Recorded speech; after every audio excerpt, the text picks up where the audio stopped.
Hello everyone, DK tutorial of mathematics में आपका बहुत बहुत स्वागत है। हम लोग आज एक थ्योरम करेंगे। बड़ा इंटरेस्टिंग थ्योरम है जो कि बाउंडेड सीक्वेंस के रिलेटेड है। तो थ्योरम्स क्या है, देखो, करा a sequence of real number yes या, मतलब एक सीक्वेंस दिया है, ठीक है, रियल नंबर का एक सीक्वेंस है। वह सीक्वेंस करा कि बाउंडेड होगा यदि, इफ एंड ओनली इफ, यदि और केवल यदि there exist a real number capital K such that mod xn less than or equal to k for all n belong to natural number. कहने मतलब ये है कि कोई सीक्वेंस बाउंडेड होगा यदि कोई एक ऐसा रियल नंबर k मिले सच दैट जो कि सीक्वेंस का हर एक टर्म का जो मॉडुलस होगा वो क्या हो, less than or equal to K हो for all N belong to natural number. कहने मतलब कि सीक्वेंस को हमको बाउंडेड होगा तो ऐसा होगा, मतलब मॉड एस सीक्वेंस का हर एक टर्म्स का जो मॉडुलस होगा वो less than or equal to K होगा। अगर सीक्वेंस बाउंडेड है तो ऐसा होगा, अगर ऐसा है तो सीक्वेंस बाउंडेड भी होगा।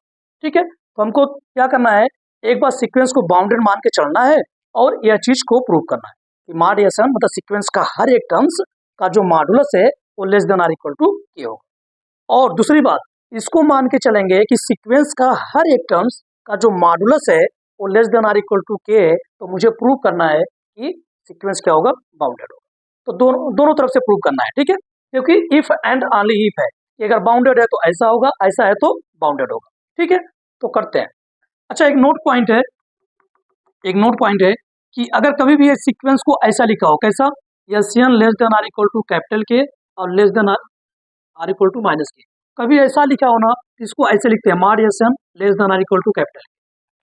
अगर ऐसा लिखा है तो ऐसे लिख सकते हैं, इसका मतलब ये होता है, इसका मतलब ये होता है। ठीक है, दोनों बातें सेम है। ठीक है, तो देखो इसको प्रूव करते हैं। तो लेट, क्या करता हूं, पहले मान लेता हूं कि सीक्वेंस मेरा बाउंडेड है, तो मैं इस चीज को प्रूव करूंगा। तो let s n equal to 1 to infinity is bounded sequence. ठीक है, मान लेता हूं कि जो ये सीक्वेंस है वो बाउंडेड है। तो अगर सीक्वेंस बाउंडेड है तो इसका मतलब हुआ कि सीक्वेंस बाउंडेड एबो भी होगा और सीक्वेंस बाउंडेड बिलो भी होगा। देन सीक्वेंस बाउंडेड एबो आल्सो बाउंडेड बिलो। ठीक है, तो सीक्वेंस बाउंडेड है इसलिए सीक्वेंस बाउंडेड एबो भी होगा, आल्सो बाउंडेड बिलो भी होगा। अब चूंकि सीक्वेंस बाउंडेड बिलो है, सीक्वेंस बाउंडेड एबो है, इसका मतलब क्या हुआ, क्योंकि सीक्वेंस इज बाउंडेड एबो, क्योंकि सीक्वेंस इज बाउंडेड एबो, इसका मतलब क्या हुआ, एक रियल नंबर मिलेगा। So there exist a real number capital M, एक रियल नंबर कैपिटल एम मिलेगा सच दैट जो कि सीक्वेंस का हर एक terms less than or equal to, मतलब उस कैपिटल एम से छोटा होगा। सीक्वेंस का हर एक टर्म्स उस नंबर से छोटा होगा, क्योंकि बाउंडेड एबो की डिफिनेशन यही होती है, for all N belong to natural number. ठीक है, आल्सो आपको क्या है कि सीक्वेंस बाउंडेड बिलो भी है, also s n, also sequence लिखता हूं, also sequence is bounded below,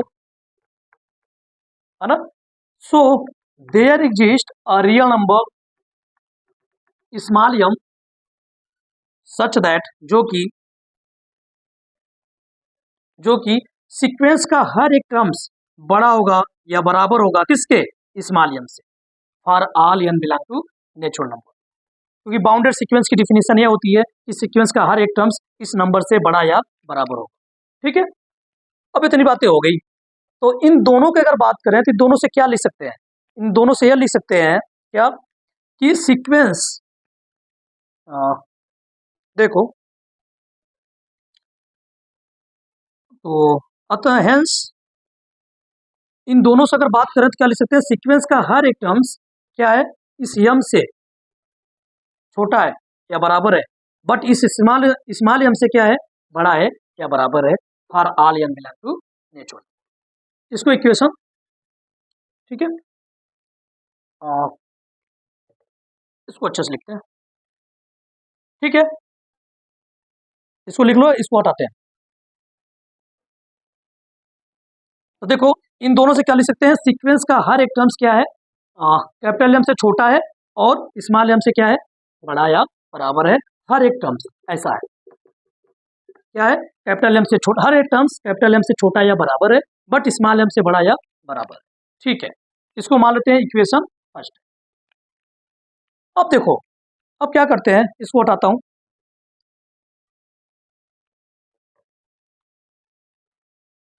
अब लेट लेट कर लेता हूं, एक नंबर है कैपिटल के, कैसा नंबर है, ये मैक्सिमम, मैक्सिमम, ये जो स्मॉल एम है ना, ये निगेटिव भी हो सकता है, तो मैं क्या करूंगा, इसको पॉजिटिव बना लेता हूँ, मॉड एम और ये कैपिटल एम ही रखता हूँ, ठीक है। तो मैं क्या किया, कैपिटल के लिया, कैसा, मॉड जो एम है, इसका इसको पॉजिटिव बना के, इसको पॉजिटिव बना लेना, ठीक है, और कैपिटल एम यहाँ रखा है। इन दोनों में से जो मैक्सिमम है उसको मैंने कैपिटल के को चूज कर लिया, ठीक है। तो आप देखोगे चूंकि के क्या है, इसी में से कोई एक है ना, या तो कैपिटल एम होगा, सॉरी, या तो कैपिटल एम होगा या तो मॉड एम होगा, है ना, कोई एक ही कैपिटल के हो, एक कैपिटल के बराबर आएगा, के या तो ये होगा या तो ये होगा। इसका मतलब के जो है, के जो है वो क्या होगा, या तो कैपिटल एम से, इस कैपिटल एम से अगर बात करें, या तो कैपिटल एम इसके बराबर होगा, अगर कैपिटल के इसके बराबर हुआ या कैपिटल एम के, तो मॉड एम छोटा रहा होगा कैपिटल के से, क्योंकि मैक्सिमम ये है। अगर के को आप इसके बराबर लोगे, मैक्सिमम ले रहे हो ना, कैपिटल के को अगर इसके बराबर लोगे तो पक्का कि ये छोटा रहा होगा या बराबर, ठीक है।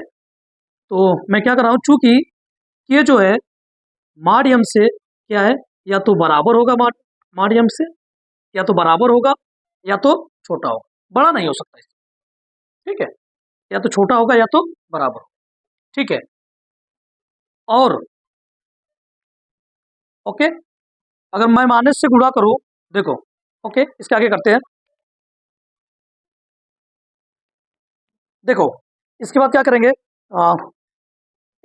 एक मिनट, देखो यहां से क्लियर है, it is clear that, it is clear that, क्या क्लियर है कि जो मॉड एम है ना, जो कैपिटल के है या तो ए है या तो ए है ना, इसमें से कोई एक मैक्सिमम होगा। तो कहने मतलब जो कैपिटल के है, ए बराबर होगा, या तो बराबर होगा किसके, मॉड एम से, या फिर बड़ा होगा। कहने मतलब मॉड एम जो है या तो इसके बराबर होगा या फिर छोटा होगा, है ना, बट ए बड़ा नहीं हो सकता, ठीक है, या तो बराबर होगा या तो छोटा होगा। एंड कैपिटल एम या तो छोटा होगा या तो बराबर होगा किसके, कैपिटल के, ठीक है। अब चूंकि मॉड एम किसके बराबर है, देखो मॉड एम जो होगा ये बड़ा होगा, है ना, किसके, माइनस एम से, माइनस एम से ये चीज होगा, ठीक है, minus m less than or equal to mod M.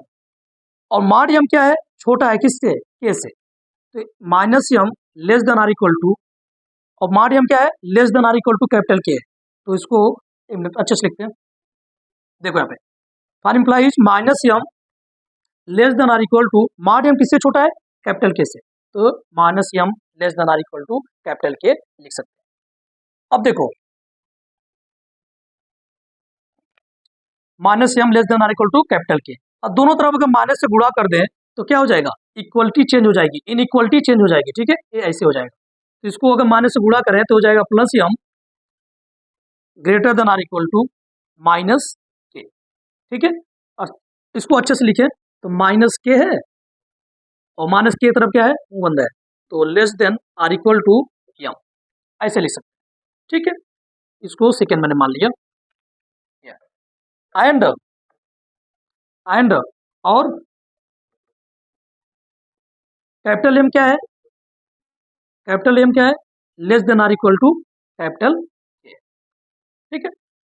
ये समीकरण नंबर थर्ड। तो फ्रॉम सेकेंड और थर्ड, देखो मैं क्या करूंगा, इसको लिखो अच्छे से। और चूंकि अगर फर्स्ट से बात करोगे तो क्या था, सीक्वेंस का हर एक टर्म्स क्या था, कैपिटल एम से छोटा था और स्मॉल एम से बड़ा था, for all N belong to natural number. ठीक है, अब कैपिटल एम क्या है, less than or equal to capital K, इसका मतलब इसको हम लोग लिख सकते हैं capital M less than or equal to capital K, मतलब कैपिटल एम क्या है, less than or equal to capital K, तो लिख दिया।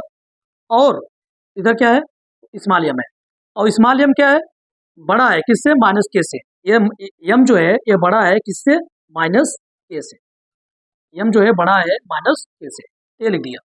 इसका मतलब क्या हुआ कि सीक्वेंस का हर एक terms s n less than or equal to capital K है और माइनस के से बड़ा है, माइनस के से बड़ा है, for all N belong to natural number.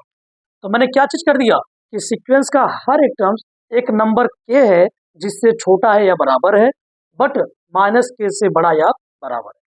तो इस चीज को ऐसे लिख सकते हैं, कैसे, mod S N less than or equal to capital K for all N belong to natural number, है ना। ऐसा है तो ऐसा लिख सकते हैं, ऐसे है तो ऐसे भी लिख सकते हैं। तो mod S N less than or equal to capital K for all N belong to natural number. तो मैंने क्या माना था, सीक्वेंस को बाउंडेड मान के चला था, और मैंने ये चीज को प्रूव कर दिया कि अगर सीक्वेंस बाउंडेड है तो पक्का कैपिटल के एक नंबर मिलेगा। ठीक है, देयर एग्जिस्ट एक नंबर के मिलेगा जो कि ऐसा होगा। और अब मैं क्या करता हूं कि मान के चलता हूं कि सीक्वेंस का, ये चीज मान के चलता हूं, ठीक है, कि सीक्वेंस का हर एक टर्म्स का जो मॉडुलस है वो less than or equal to capital K है, ये कोई रियल नंबर है।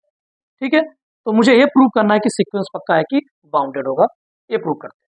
इसको लिख लो अच्छे से, हटाते हैं।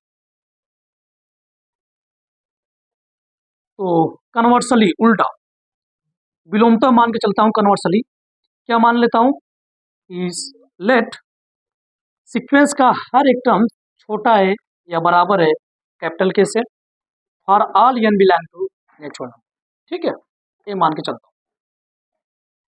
अब मुझे प्रूव करना है कि सीक्वेंस बाउंडेड होगा। सीक्वेंस को बाउंडेड प्रूव करने के लिए हमको ये प्रूव करना होगा कि सीक्वेंस जो है या तो बाउंडेड एबो, सीक्वेंस जो है बाउंडेड एबो भी होगा और बाउंडेड बिलो भी होगा। ठीक है, तो देखो चूंकि mod S N less than or equal to capital K है, तो इसको लिख सकते हैं कैसे, minus K less than or equal to s N less than or equal to capital for all N belong to natural. ठीक है, ऐसे लिख सकते हैं। इसका मतलब क्या है, चूंकि सीक्वेंस का हर एक टर्म्स क्या है, कैपिटल के से छोटा है, for all N belong to natural number. इसका मतलब क्या हुआ, सीक्वेंस बाउंडेड एबो हो गया। बाउंडेड एबो का मतलब है ना कि एक नंबर मिला हुआ है जो सीक्वेंस का हर एक टर्म्स क्या है, छोटा है। सॉरी। ठीक है, एंड इससे क्लियर है इस वाले से कि सीक्वेंस का हर एक टर्म्स क्या है, बड़ा है या बराबर है किसके, माइनस के से, for all N belong to natural number. इसका मतलब क्या हुआ, बाउंडेड बिलो। इसका मतलब क्या है, बाउंडेड एबव। इसका मतलब है कि बाउंडेड बिलो। ठीक है, इसका मतलब क्या हुआ, सीक्वेंस जो है इससे इससे क्लियर है कि सीक्वेंस जो है बाउंडेड एबो भी है और बाउंडेड बिलो भी है।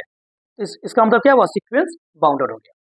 तो लिखेंगे hence sequence is bounded sequence. जो मुझे सीक्वेंस दिया हुआ था कौन, s n n equal to 1 to infinity, ये क्या है, एक बाउंडेड सीक्वेंस है। क्यों, क्योंकि बाउंडेड एबो भी है एंड बाउंडेड बिलो भी है। ठीक है, तो ये थ्योरम्स का प्रूफ रहा, इसको अच्छे से देखो और लिखो इनको। ठीक है, ओके।